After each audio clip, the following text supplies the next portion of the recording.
நடத்தக்கூடிய இலங்கையில் தமிழர்களை தொடர்ந்து முஸ்லிம்கள் மீதான தாக்குதலை தொடுத்துக் கொண்டிருக்கும் இலங்கை சிங்கள பௌத்த அரசை கண்டித்து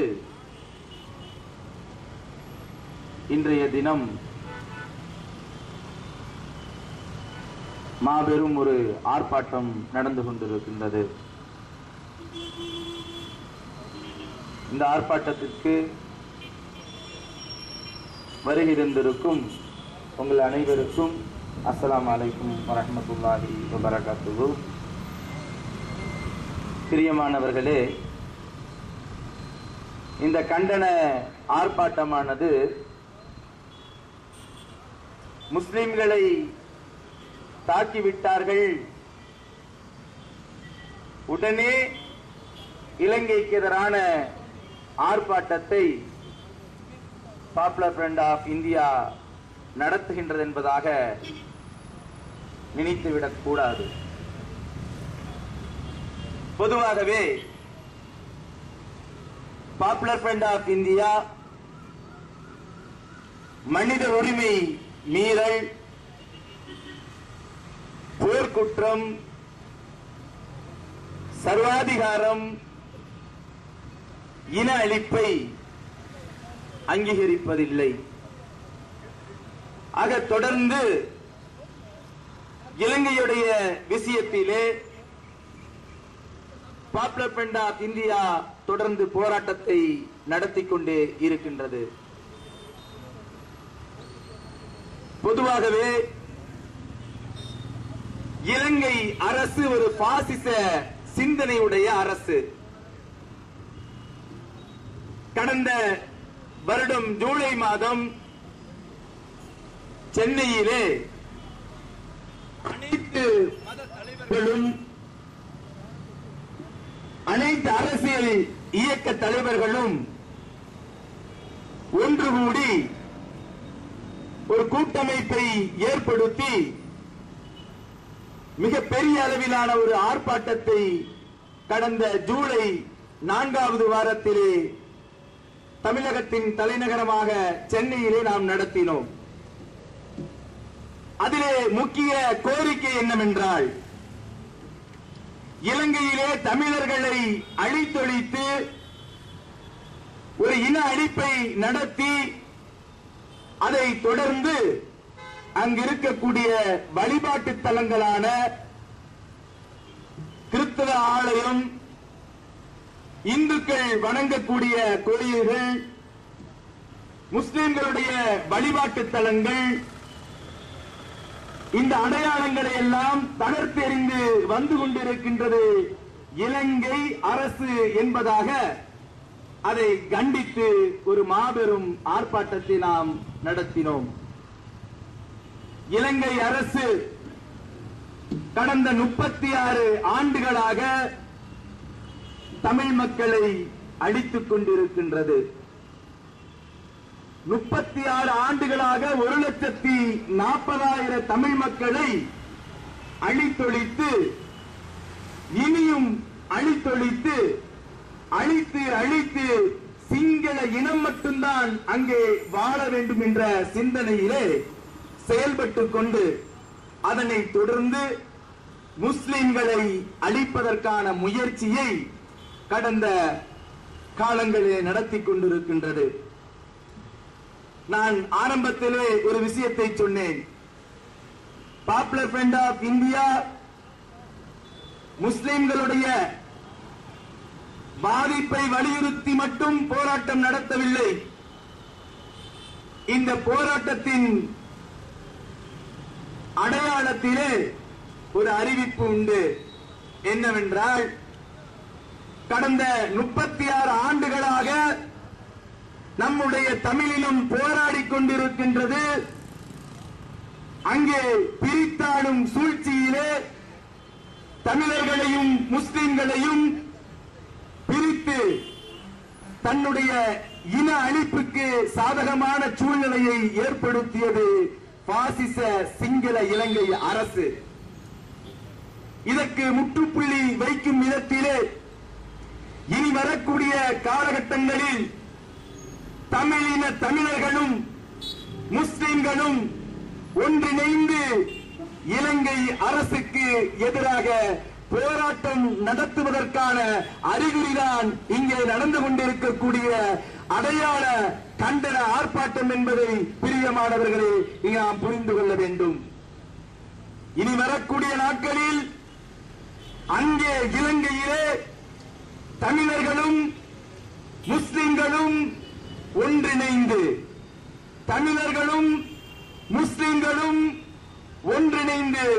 சிங்கள தீவிரவாதிகளை அடித்தொழிப்பார்கள் என்பதையும் நாம் இங்கே பகிரங்கமாக பறைசாற்றுகின்றோம். அதற்குண்டான காலகட்டம் தொடங்கிவிட்டது. அதனுடைய தொடக்க புள்ளிதான் இனி வரும் நாட்களில் பார்க்கலாம். இலங்கையிலே பாசிச அரசை எப்படி அகற்ற வேண்டும் என ஒரு பாடத்தை பாப்புலர் ஃப்ரண்ட் ஆஃப் இந்தியா இலங்கையில் இருக்கக்கூடிய தமிழர்களுக்கும் முஸ்லிம்களுக்கும் படித்துக் கொடுக்கும். சிங்கள பாசிச அரசு, இந்துத்துவ பாசிச அரசு, இனியும் யூத பாசிச அரசு, இவர்களெல்லாம் இவர்களுடைய கொள்கை என்னவென்றால் ஒரு இனத்தை அழிப்பது.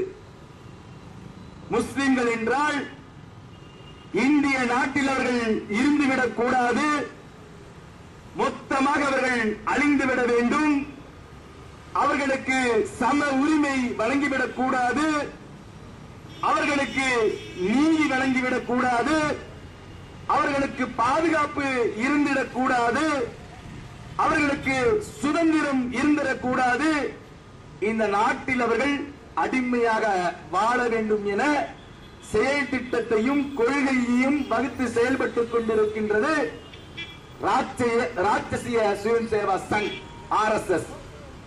அதே போன்று யூதர்கள் இஸ்ரேல் என்ற வரைபடத்தில், உலக வரைபடத்தில் இல்லாத ஒரு நாடு. அந்த நாடு யூதர்களுக்கென்று ஒரு தனி நாட்டை உருவாக்க வேண்டும். அந்த நாடு யூதர்களுக்கு உரியது என்ற அடிப்படையில், இனவெறியின் அடிப்படையில் உருவாக்கப்பட்ட நாடு இஸ்ரேல் என்று சொல்லக்கூடிய இனவாத நாடு. அதே போன்று இப்பொழுது இலங்கையில், நம் அண்டை நாடான இலங்கையிலே என்ன நடக்கின்றது? சிங்கள இனம் மட்டும் வாழ வேண்டும், அங்கே முஸ்லிம்கள் வாழக்கூடாது, தமிழர்கள் வாழக்கூடாது, இன்ன பிற மதத்தினர் வாழ வேண்டும் என்றால் அவர்கள் சம உரிமை இல்லாதவர்களாக, சம நீதி இல்லாதவர்களாக, அடிமைகளாக வாழ வேண்டும் என்ற ஒரு செயல் திட்டத்துடன் செயல்பட்டுக் கொண்டிருக்கின்றது இலங்கை அரசு.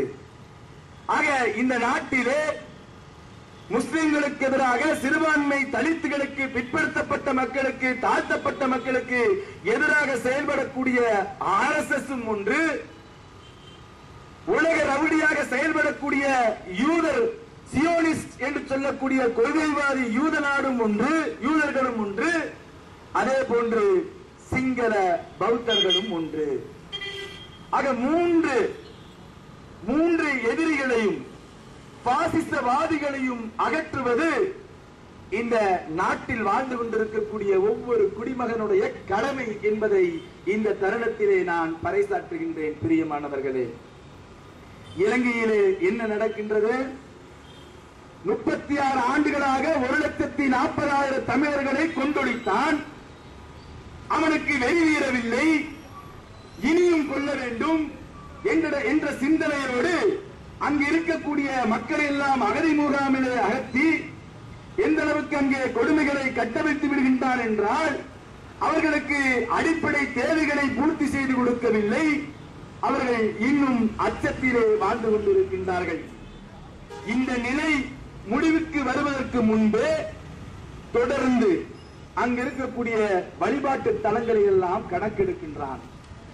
எப்படி கணக்கெடுக்கின்றான்? எத்தனை பள்ளி வாயில்கள் இருக்கின்றது, எத்தனை மதரசாக்கள் செயல்படுகின்றது, அவர்களுடைய கலாச்சார தாக்குதல் என்ன, என்னென்ன கலாச்சாரம் இலங்கையில ஏற்பட்டிருக்கின்றது, என்னென்ன போர்டு அடையாள போர்டு இருக்கின்றது, தமிழிலே எழுதுகிறார்களா, அரபியிலே எழுதுகிறார்களா, சிங்கள மொழியில் எழுதியிருக்கின்றார்களா என பார்த்து அங்கு இருக்கக்கூடிய ஒவ்வொரு கணக்கையும் எடுத்தார்கள். இந்தியாவிலும் நடந்தது. பிஜேபி ஆட்சி செய்யக்கூடிய காலகட்டத்தில் இந்தியாவிலும் நடந்தது. மதரசாக்களை கணக்கெடுப்பது, மக்தப் மதரசாவையும் கூட கணக்கெடுத்தார்கள். முஸ்லிம்களுடைய நிலைமைகள், முஸ்லிம்களுடைய மேன்மைகள் எந்த அளவுக்கு இருக்கின்றது என்ற அடிப்படையில் அவர்களுடைய அடையாளத்தை பிரதிபலிக்கக்கூடிய விஷயங்களை எல்லாம் அடையாளம் எடுத்தார்கள், கணக்கெடுத்தார்கள். அதே போன்ற ஒரு பாசிச சிந்தனையுடன் இலங்கையிலே அத்தனை அடையாளங்களையும் கணக்கெடுக்கின்றான் சிங்கள பயங்கரவாத அரசு. கணக்கெடுத்ததோடு நிறுத்திக் கொள்ளவில்லை. கடந்த நாட்களிலே என்ன செய்திருக்கின்றான் என்றால், அடையாளத்துக்காக, மக்கள் அடையாளம் காண்பதற்காக நோ பார்க்கிங் என்ற போர்டு இட்டிருந்தால் அந்த போர்டு தமிழிலும் இருக்கும், சிங்களத்திலும் இருக்கும், அரபியிலும் இருக்கும். நீ 2 மொழியை எடு, சிங்கள மொழி மட்டும்தான் இருக்க வேண்டும், அரபியில் இருக்கக்கூடாது, தமிழில் இருக்கக்கூடாது. அடையாளம் என்பது இந்த நாட்டினுடைய மொழி சிங்களத்தில் தான் இருக்க வேண்டும் என சொல்லி அங்க இருக்கக்கூடிய அடையாள அட்டைகளை எல்லாம் அகற்றிவிட்டான் சிங்கள பயங்கரவாத அரசு. தம்புல்லா மஸ்ஜித் என்று சொல்லக்கூடிய இடத்திலே பள்ளிவாசலை தகர்த்தான். பள்ளிவாசலை தகர்த்தது மட்டுமல்ல, பாதுகாப்பு கொடுக்கக்கூடிய காவல்துறை எல்லாம் அருகில் நின்று கொண்டிருக்கின்றார்கள், ராணுவத்தினரும் அருகில் நின்று கொண்டிருக்கின்றார்கள். புத்த தீவிரவாதிகள் நேரடி அவர்கள் முன்பாகவே இடித்துக் கொண்டிருக்கின்றான். கண்டுகொள்ளவில்லை, கைது செய்யவில்லை என்றால் நமக்கும் ஒரு படிப்பினை இருக்கின்றது. 1992 புனித ஸ்தலமான பாபர் மசூதி தகர்க்கப்பட்ட பொழுது இந்தியாவில் இருக்கக்கூடிய பாதுகாப்பு அளிக்கக்கூடிய ராணுவம் இருந்தது, துணை ராணுவம் இருந்தது, காவல்துறை இருந்தது.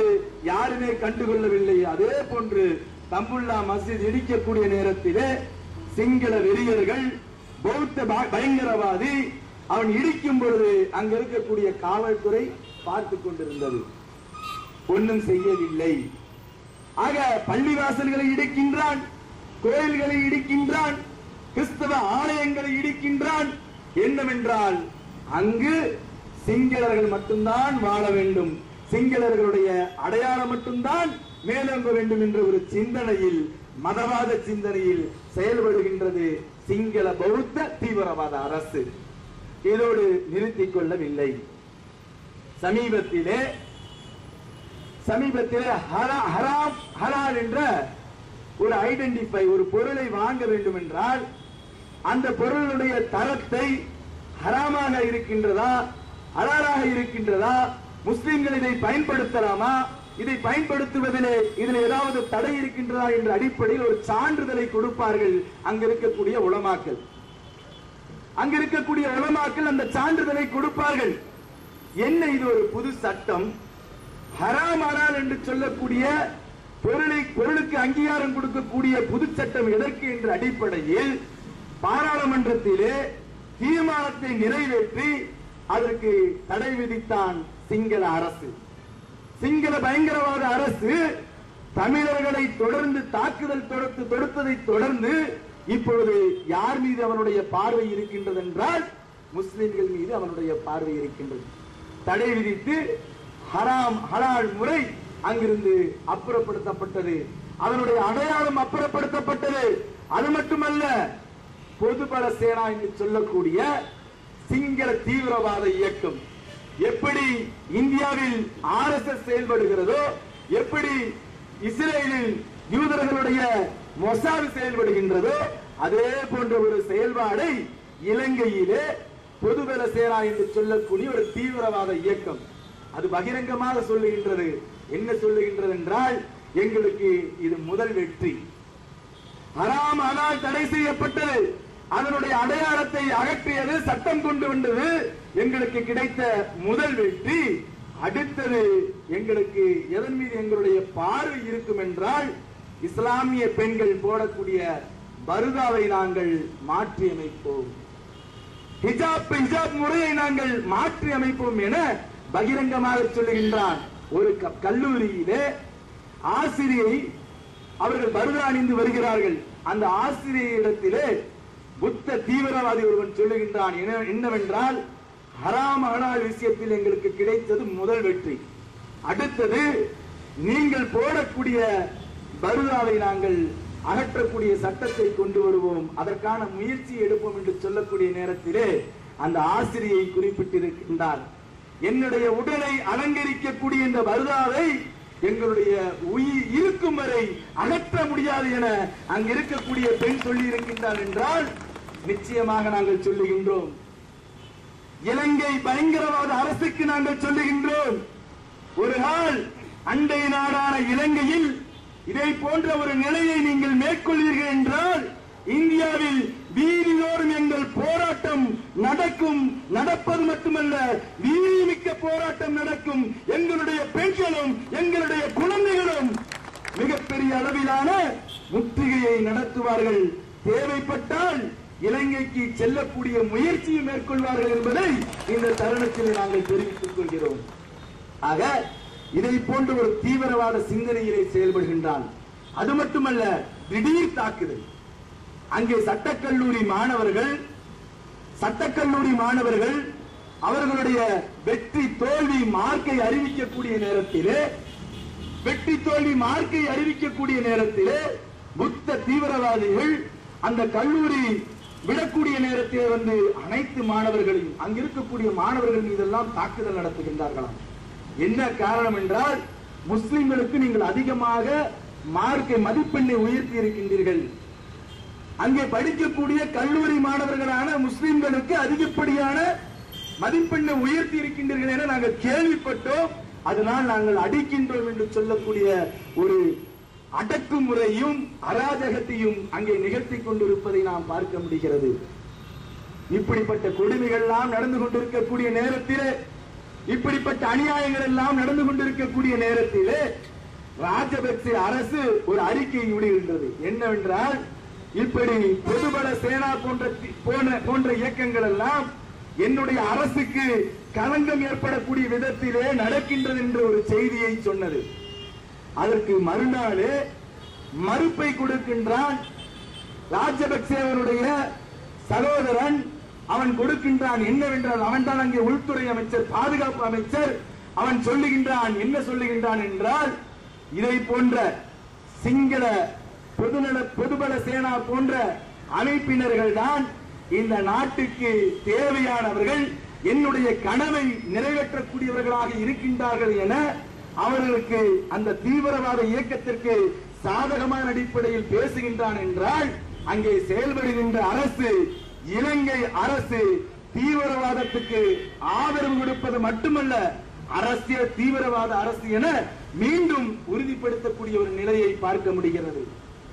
கடந்த 14/2/13 அங்கே அமைச்சரவை கூட்டம் நடந்தது.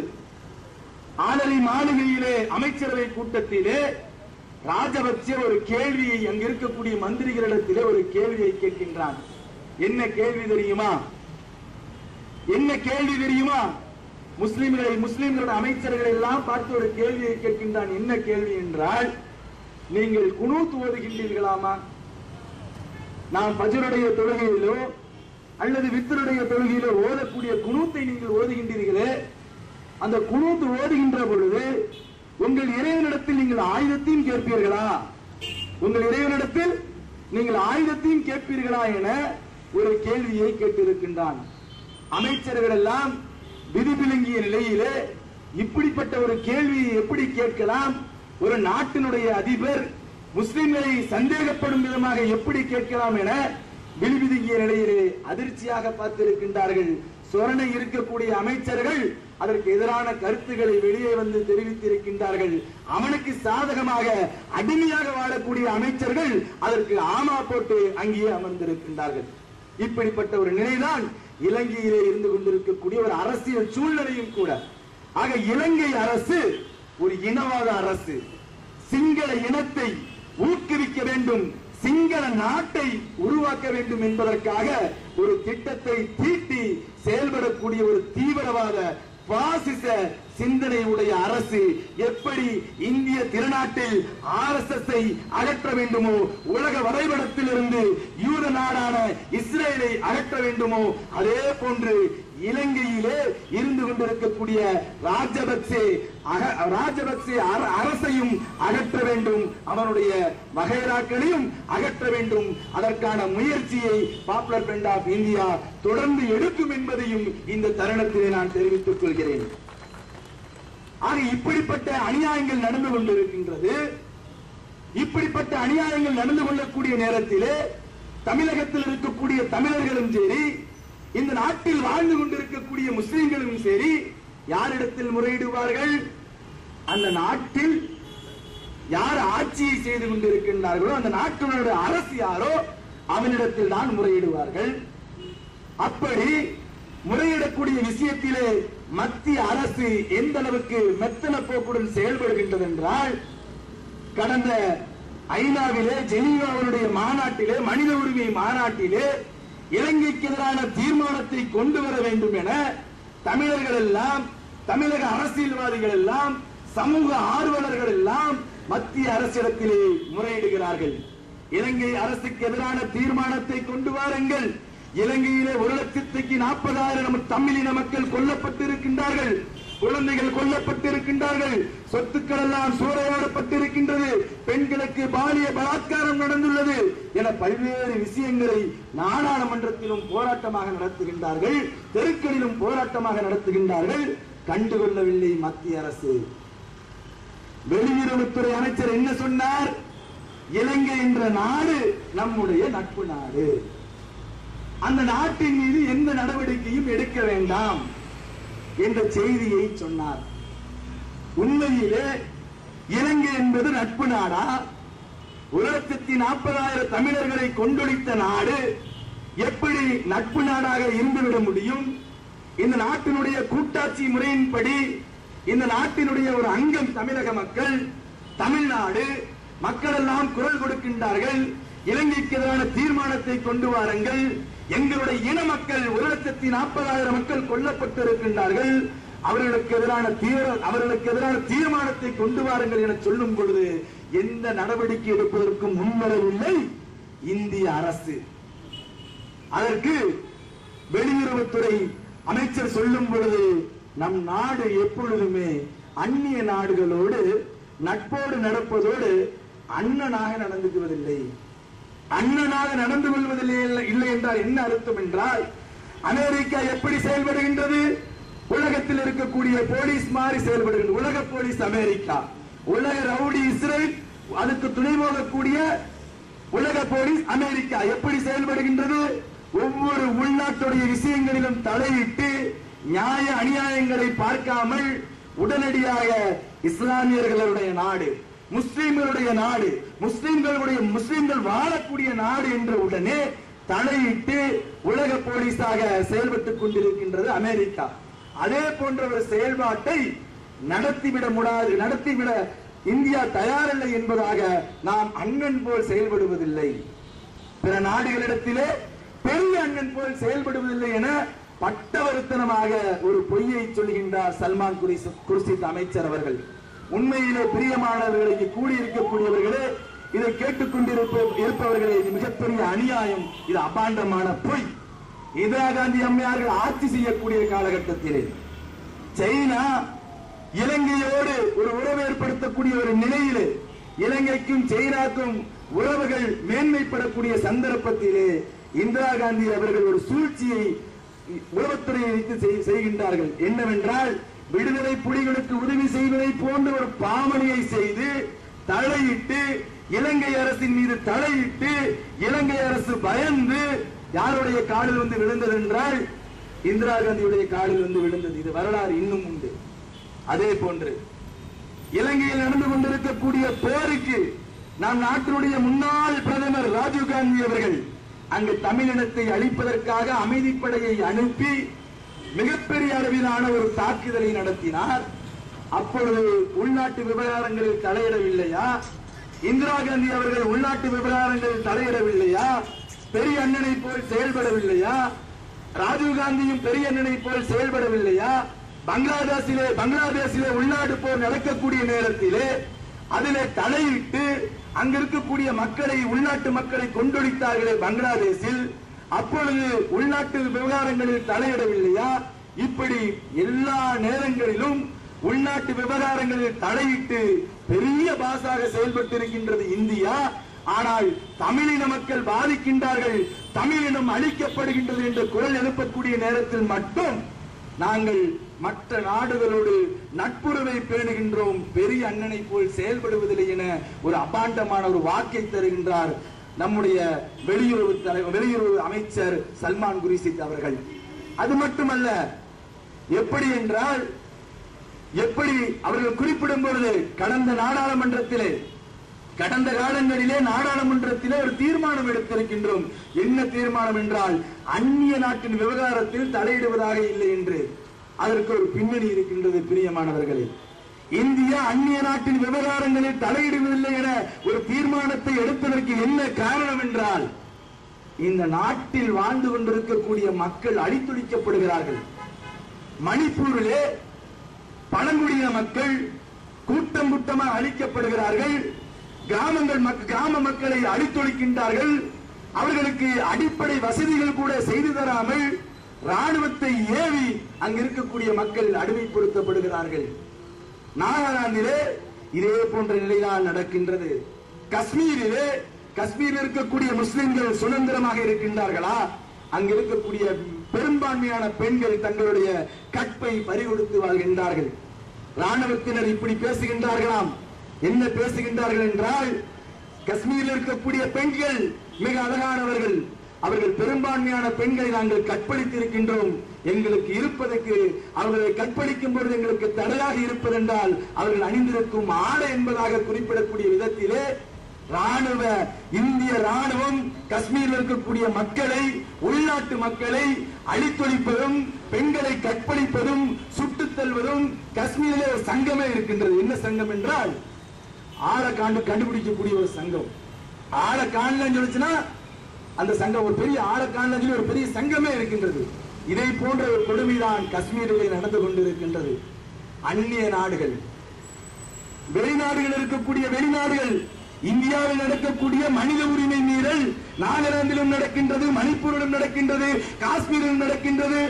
இந்த மனித உரிமை மீறல் சரியில்லை என்று இந்தியாவுக்கு எதிரான தீர்மானத்தை கொண்டு வந்து விடுவார்களோ என பயத்திலே இந்தியா ஒரு நாடாளுமன்றத்தில் ஒரு தீர்மானத்தை எடுக்கின்றது. என்ன தீர்மானம் என்றால், நாங்கள் அந்நிய நாட்டு விவகாரத்திலே தலையிடுவதில்லை என ஒரு தீர்மானத்தை சொல்லிவிட்டு உள்ரங்கமாக அண்டர் கிரவுண்டிலே என்னென்ன உள்நாட்டு விவகாரங்களிலே தலையிட வேண்டுமோ அத்தனை உள்நாட்டு விவகாரங்களையும் தலையிடுகிறது நம்முடைய நாடு. ஆக ஒரு தெம்பான செயல்பாடுகள், ஒரு கம்பீரமான செயல்பாடுகள் நம்முடைய மத்திய அரசிடத்திலே காணவில்லை என்ற ஒரு கவலை நமக்கெல்லாம் இருந்து கொண்டிருக்கின்றது. அது மட்டுமல்ல, ஒரு துணிச்சலான நடவடிக்கை எடுப்பதற்கு தயாராக இல்லை. இந்த நாட்டினுடைய மக்கள் மீது எந்த கவலையும் இல்லை, அக்கறை இல்லாத நிலையில்தான் இன்று மத்தியிலே செயல்பட்டுக் கொண்டிருக்கக்கூடிய அரசு இருந்து கொண்டிருக்கின்றது என்பதை பிரியமானவர்களை நாம் புரிந்து கொள்ள வேண்டும். சமீபத்திலே சட்டசபையிலே நம்முடைய தமிழக முதலமைச்சர் அவர்கள் நல்லதை செய்தால் நாம் வரவேற்போம், அந்த அடிப்படையில் அவர்கள் கொண்டு வந்த 5 தீர்மானமும் துணிச்சலான தீர்மானம் இங்கே கூடியிருக்கக்கூடியவர்கள் பாராட்ட வேண்டும் என்பதற்காக நான் குறிப்பிடுகின்றேன். தமிழக முதலமைச்சர் அவர்கள் 5 தீர்மானத்தையும் பாராட்டக்கூடிய விதத்தில் துணிச்சலான தீர்மானத்தை கொண்டு வந்திருக்கின்றார்கள். பொது வாக்கெடுப்பு, அங்கிருக்கக்கூடிய தமிழக மக்கள் மீது பொது வாக்கெடுப்பு எடுக்க வேண்டும். அதே போன்று சர்வதேச நீதிமன்றம் விசாரணை நடத்த வேண்டும், பொருளாதார தடை விதிக்க வேண்டும். அது மட்டுமல்லாமல் இந்தியாவை நட்பு நாடு என அறிவிப்பதில் இருந்து பின்வர வேண்டும். இந்திய அரசு பின்வாங்க வேண்டும். நட்பு நாடு என அறிவிக்க கூடாது. 1,40,000 தமிழர்களை கொண்டு குவித்த இலங்கை அரசு எப்படி இந்த நாட்டினுடைய நட்பு நாடாக இருக்க முடியும். நிச்சயமாக இருக்க முடியாது என்பதாக அவர்கள் தீர்மானம் எடுத்திருக்கின்றார்கள் என்றால் நாம் வரவேற்கக்கூடிய விஷயம்.